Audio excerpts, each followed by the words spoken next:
I'm Mark Rudin, welcome back to Nomad Boat Building. Today on the 2.4 meter we're going to start closing in the deck area. Now the first thing we need to do is deal with our lower or sub deck. That's basically just a panel that we're going to fit, and then we're going to move on to creating a hatch. Now we're going to break this into two parts.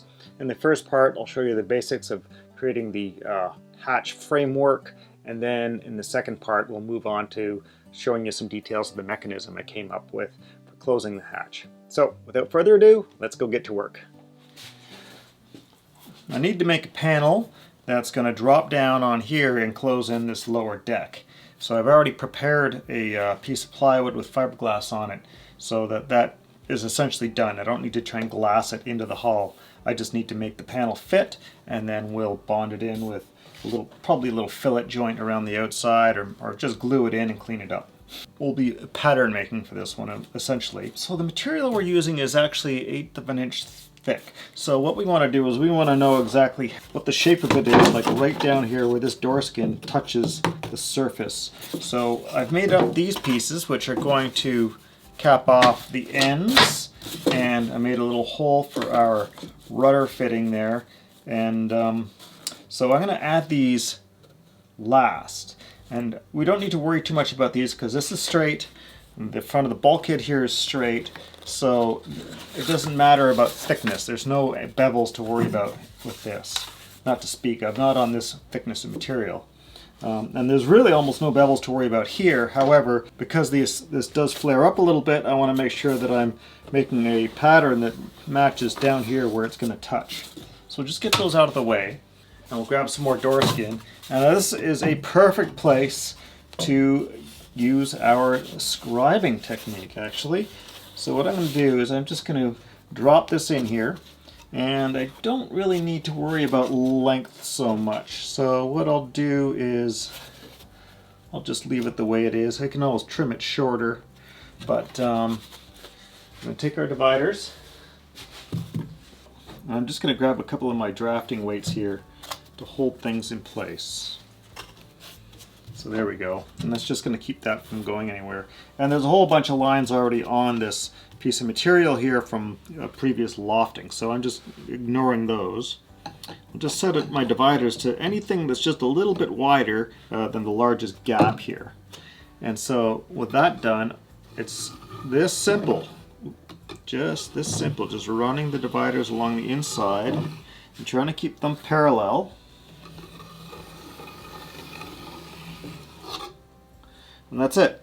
We're done. So I just got to cut to that line and plane it a little bit, make sure it fits nice, and then we'll glue together our pattern. So we'll do the other side now, and then we'll move on to the next step.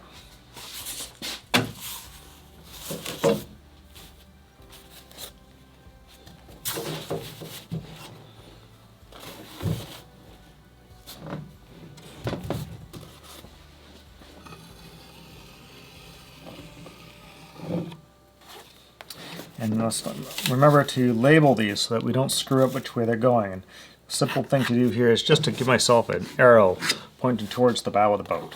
Whenever I label anything that references one end of the boat or the other, it's always an arrow, always pointing to the bow. And that's just a very simple way to keep track of things.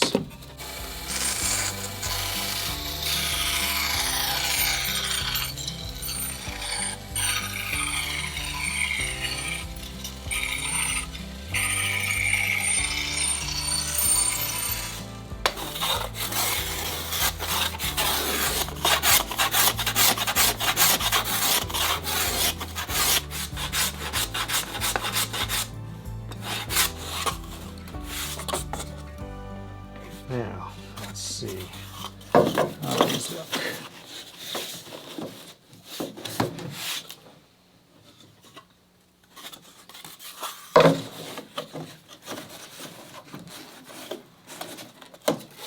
Not too bad. Could use a little nibble here and there. Now I don't mind a little hairline of a gap along the side, because that's just going to fill with thickened epoxy and it's going to give me a really nice watertight seal, which is exactly what I want. I don't need this to be a seamless joint here.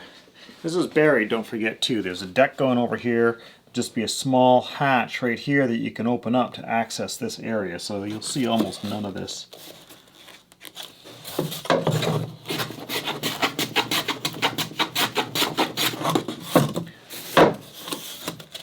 Alright, that seems fine to me. Just going to trim these to length.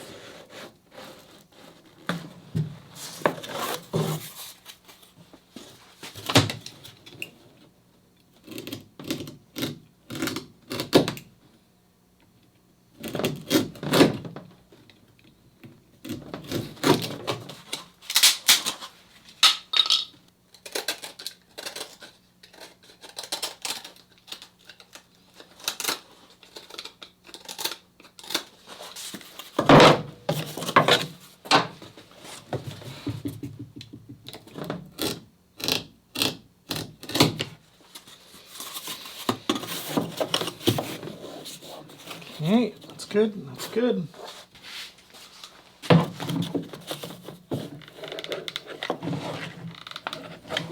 I like using glue guns for this primarily just because they work great. They set quickly and they're rigid. I used to use staples for this a lot, but the problem with staples is they tend to bounce around so much that your pattern often jumps right out of position. Okay, and then we're going to drop one here. Oops. So this guy, I just want to try and eyeball center. And I'm going to make this hole ever so slightly oversized and let epoxy fill around it, because I want it to be able to get this into position easily without fighting around this little tube. Okay, so put these guys on. And now the last one, butting things up here. And this wouldn't be a stupid idea to just have a couple blocks on the front end here that just align this properly. So I'll just use my ruler here to make sure that it's lined up. And I can always, in fact I will, just make this panel just slightly oversized. Let it run past the end of the bulkhead here, and then we'll trace underneath it and trim it to fit properly, because we want to have that little bit of adjustment room. If you go and trim that to fit right off the bat, you don't have any room to play around with any of this. Okay, that's great. And if this were stapled, I would probably be adding a cross brace, or if I were doing this off-site and bringing it back to the shop, I would probably add a cross brace just to make sure that in transit this didn't get bumped and get knocked ajar. But that's one of the nice things about the hot glue, is it really locks things in really nicely, whereas staples would allow some wiggle room. There we go. Just pop that out. Okay, so, and this is like a trial run for how you're going to get this thing in or out of the boat. Okay, it'll come out that way. Good. Let's just touch on this again. The number of times you can find yourself spiling for something, you know, in a boat, using the alternative method, using the spiling blocks where your pattern is smaller, and then you take it away, you make your part, you show back up at the boat, only to find you can't get it through the hatch, or you can't get it into position for some reason because there's no space for it. So when you do a full-size pattern like this, you have that opportunity to verify that you are going to be able to get it out, and that is no small thing. It's extremely annoying to make a really nice part, get to where you're installing it, only to find that you've got to carve it in half or something like that, or start whacking pieces off in order to squeeze it in. That's particularly frustrating. Okay, so here's a perfect example. I can't get this in. Fit in here, fit in this way. Won't go in through the cockpit. I got to trim it to my final length or very close to it. I just tried to leave this like a couple inches too long, and that's stopping me from being able to even try and fit it, which is kind of hilarious. Okay, here we go. First fitting.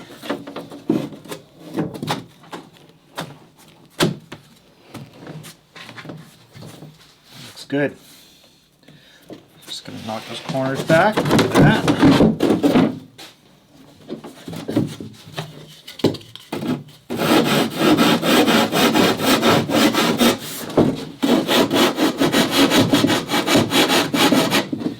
I haven't beveled anything yet, it's just square cuts right now. Just wanted to see how it fit with that before I did anything else. It feels pretty darn good. So I'll just back bevel those bottom edges next, and then we'll trim at the bulkhead.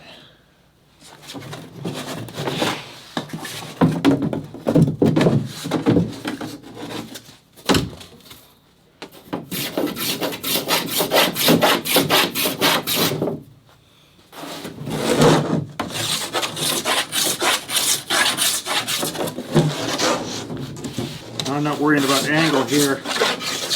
I don't mind a little epoxy fillet in this corner. In fact, I prefer it because this is plywood. I'd rather have the edge of it buried in epoxy.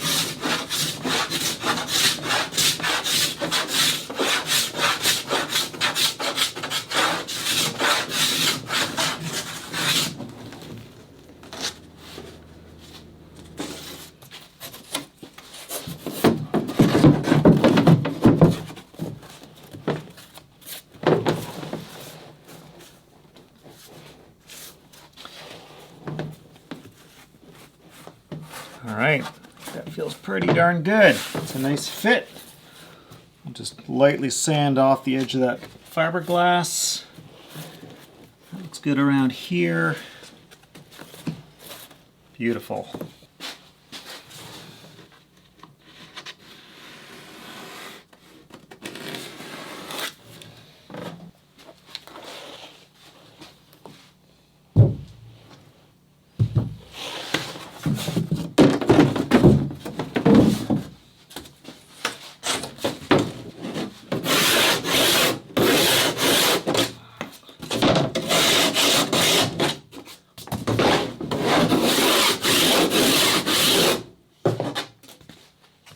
Now one temptation is to leave this a hair long and actually use a flush trim router bit. But I don't think I could get one in here. Let me grab my little router and have a look. No, definitely not that. So it would have to be my Dremel tool, and I don't really feel like trying to do that. Nope, we'll just make it, we'll make it fit. Or we do it by hand, but that's glass. I don't like planing against a glass surface like that.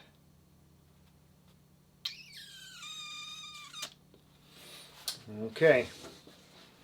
All right, so this is my final sort of dry fit here. I've got these deck beams that need to go in, but I think I'm going to hold off on putting those in for now. I think I want to get this in first, because I got to do a little varnish in here, get a few coats of varnish on, and it makes sense that these are not in the way. While I do that, I can varnish these off the boat. In fact, it'd be easier to varnish off the boat, and I can varnish everything else off the boat. So I'm going to put those to the side, and I think it's always a good idea, if you're unsure how you're going to clamp something like in this situation, to just try and do a dry run. So I tried a couple things, and I came up with this plan. I need to have enough room to be able to clean up my squeeze out around the outside. So just these loose weights on some cauls to help spread the weight out, I think is the best way to go. So everything looks good, and I'm just going to get my glue up started. Okay, we got that panel fitted, and to glue that in, I just gobbed up that whole surface with thickened epoxy, threw the weights on top, and walked away. Now moving on, let's build a frame for our hatch cover. I'm going to break this into two parts. In the first part, we're just going to build this frame and fit it, and in the second part, I'm going to show you how I built the mechanism that will allow us to open and close this hatch without anything showing on the surface of the boat. I need to create a hatch cover for this area right here. This is where our quadrant is going to go. It's our rudder tube, of course, and then we've got this quadrant that'll sit in here, and so this whole area, I want to have access to it so to be able to deal with anything related to maintaining this little piece of material. And the spacing of this really has to do with the station spacing, so I'm just working with that. I could have made this a little bit smaller, but I think bigger is actually better. If you ever needed to try and get through here to do stuff down inside here, maybe you want to do some refinishing or something, or sanding, or I don't know. It doesn't really matter what, but the point is that a larger opening is going to be easier to deal with in the long run than a smaller opening. And I don't think there's any reason to necessarily make it super small. The weight savings is really minimal. So I've made some deck beams up, and I'm using some stir sticks here, popsicle sticks, tongue depressors, whatever you want to call them, to space these inwards just a little bit. And that's just to make sure that I don't create a hatch that is too snug. I want it to have enough play that it drops in easily.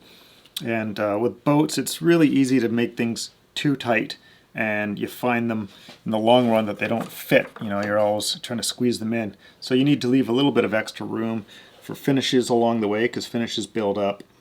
Swelling that might happen, although we're trying to avoid that. But anyway, a little wiggle room's not a bad thing. Nobody wants to fight to get a hatch in. And so what I'm doing here is laying out the width of my deck beams, and the way we do this, and this is something I learned actually from doing kayaks, is if you flip the deck beam over and then you scribe underneath, that's going to give you the width of that deck beam and the angle at that position. So when we flip it back over, if we cut it at the right bevel, it should drop right in there. So I'm just going to do that front and back. And I'll be spacing these in just a hair. But right now, these are a little oversized on the other side. It's still roughs on there because we need to dress them out to match the crown of the deck.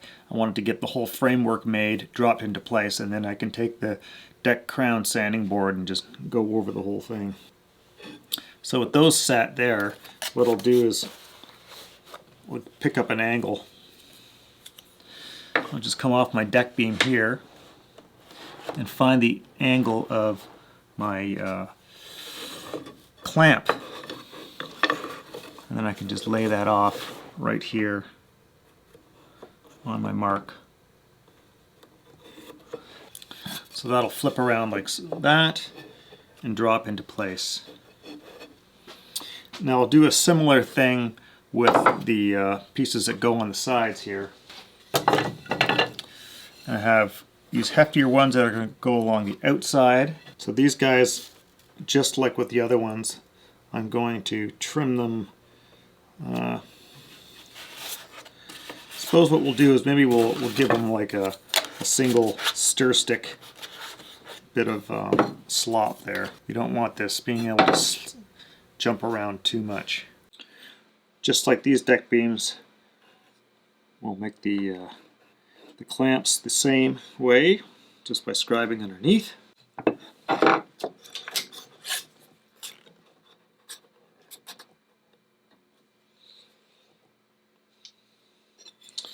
Remember to mark your port and starboard sides. Forward, starboard.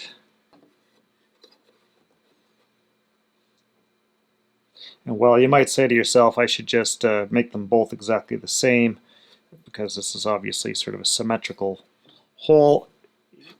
As much as you might have tried to make the boat symmetrical, chances are that it is not symmetrical. And so you might as well just accept that. And I know when I was laying out my decking, my deck panels, I found that the odd one was not 100%, parallel from one deck beam to the next. It's just the way it goes. Okay, here we go. So I'll pick up this angle right here. We lay it off on the deck beam here. Actually, that's our top, so we should be coming from the top.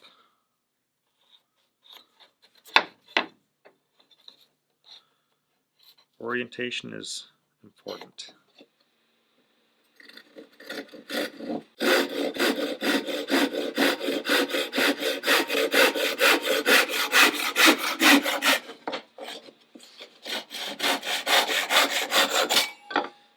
compound angles are very easy to cut. Just don't think about the fact that it's a compound angle. Through any angle is a single straight line. All you got to do is align yourself with that line. And the way you do that is you just start on a corner.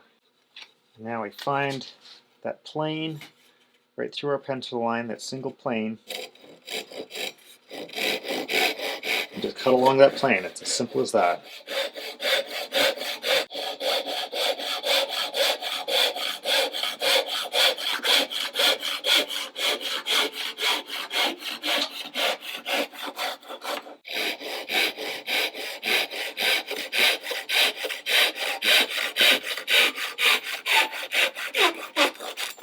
It's so much easier to start on a corner because it gives you a lot of opportunity to adjust the attitude of your saw.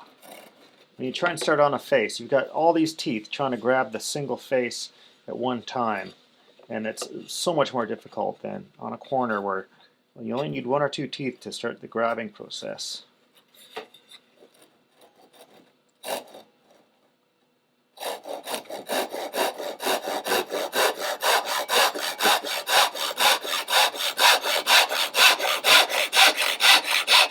If you're worried about breaking out, you can rotate your work as you go. If you rotate your work, you'll finish up with the last few strokes being in the middle of your part, just like right now.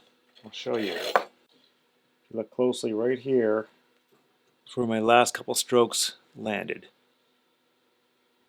And so it's clean all the way around when you do that. I've just created really simple half lap joints for these parts. And I've set up a little bit of a framework here, at least some stops. And I'm just going to glue it together right in place in the hole. My joinery is not super tight. It's a little actually on the sloppy side. And I don't mind that. I mean, that was mostly because I was just kind of working fast and wasn't paying as much attention to it as I necessarily should have. However, that doesn't mean it's the end of the world. It just means that it's not super tight, flawless joints. We don't really need super tight, flawless joints necessarily. And so what's going to happen here is this little clamping setup I've got here is just going to allow us to sort of have a nice, perfect fit into that hole. And the sloppy joinery actually works for us because it's just going to allow these parts to go where they need to go, and thickened epoxy is going to fill the joints. I've used some packing tape in all my corners here so that nothing sticks to the boat itself by accident.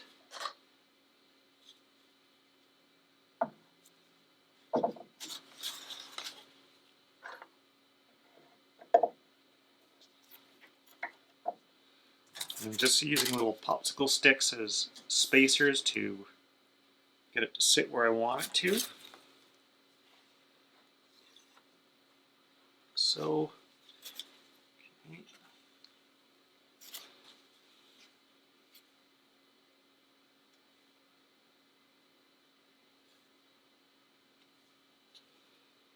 Of course, we make sure that we coat all of our surfaces that are going to be coming in contact.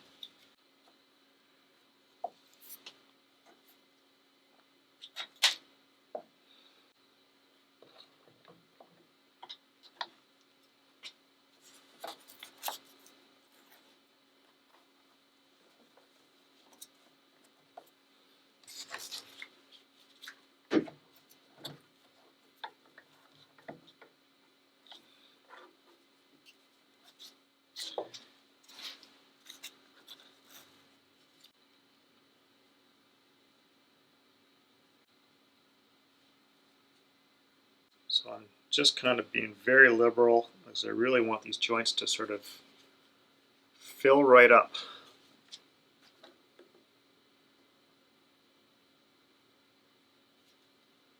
I'm not going to worry too much about squeeze out because I can clean that up later easily enough. I'm more worried about having this thing sitting in the right position.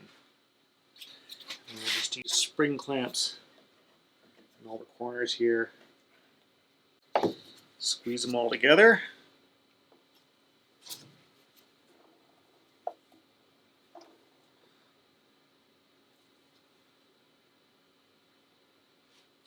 like a little room for this to drop down a hair. And of course we need to clean off the top, so there's some room for it to sort of snug up on the hole a little tiny bit as it drops down, but still leave enough material to dress it off to match the shape of the shear. Just make sure this is snugged up properly. Okay, good. Okay, we have the next morning upon us, and we have sort of a happy little accident. So we glued this up with some blocking in place. Of course, we get some squeeze out of the glue, and I put packing tape around the corners where the glue is going to squeeze out, so that's no problem. But so what's happened is it's like it's got itself firmly fixed in place, and I don't mind that. And I think I can use that to my advantage. In fact, this is a tapered fit, so now it's basically locked in here. I think I'm going to use that to allow me to shave down the surface of this to my final shape right now, and then I can pop it out. I think that's going to work out really good.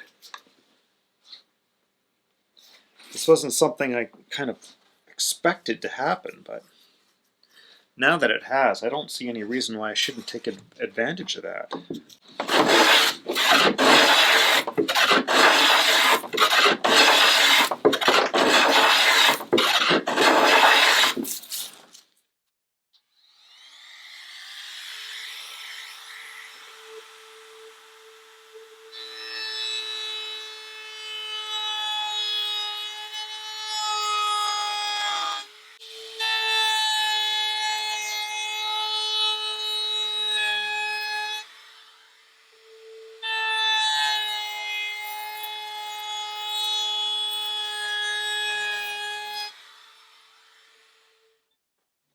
I just want to thank all my followers on Patreon whose monthly pledges help support this channel, but I also want to thank everybody else who watches these videos, who shares them, likes them, and subscribes to the channel. You all help to promote this thing that we're doing, and I really appreciate all of you.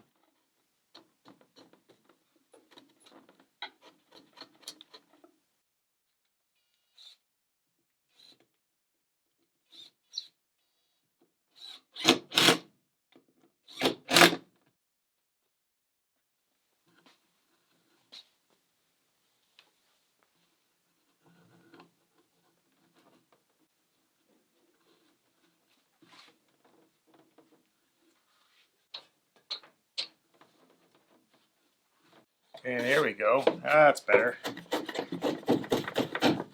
Not rock solid, but it's not running away from me.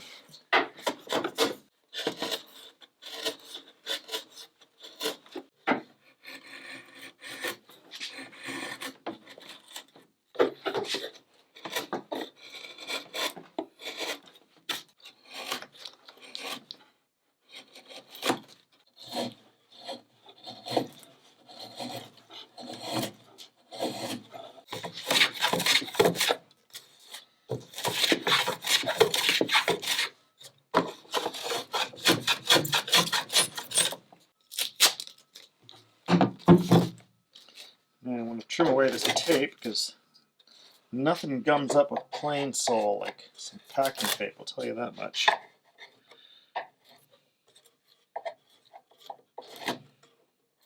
I don't want to pop the frame out of this hole though, that's the thing, 'cause it's sitting nice and firm. I just want to leave it exactly the way it is. I mean, I could probably pop it out and pop it right back into the same spot, but I'd rather not take the chance that it changes on me now that I've gone down this road.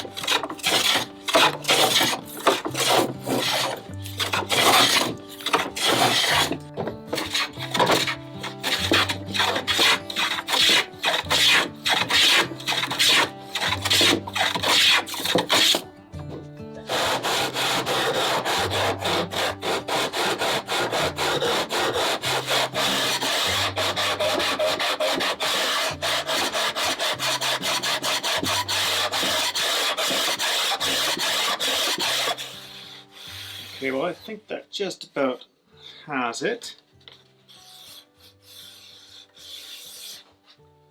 Feels like I'm flattened out pretty good here. I'll give it a few more swipes, but for the most part, like 29% of the way there. So I've dropped my quadrant in here, and I was just going to check my clearance over it, and it looks like I'll be fine. I don't think I'll drop these guys in on edge as I was planning to originally. I might just go on the flat, but I just discovered this. So this is my hatch panel. If I put that on here, spring it into place, it actually looks pretty good. If I put a stick on there, it's not oil canning down. If anything, it's got a slight, ever so slight crown on it, so I think I'm going to leave it alone. What I'll do is I'll glue this to the framework, and if I feel like it's not sitting dead flat enough with the rest of it, I might just glue a couple of these guys on the inside. I'll just fit those in there, you know, and use some weight to flatten them out against the panel to take out any sort of bow that might be in. So that's way simpler, and I'm going to go down that road so I can move ahead. An interesting little detail is as I'm sanding this out, I'm noticing that I've got a little more crown across the foam here, which suggests to me that that foam is expanded ever so slightly since I cut it. So I'll have to do a little more fairing just to make sure that that's all properly flattened out before I put my decking on. But just a good thing to find out now rather than the hard way later on. So I'll just leave that alone, and like right before I do my decking, that's when I'll give it a final sort of scrub. All right, that's it for today, folks. Please come back next time when we finish building this hatch cover, and we're going to be using a really interesting, simple, and probably very, very old idea for creating a closing mechanism for this hatch. So you don't want to miss that. Ciao for now.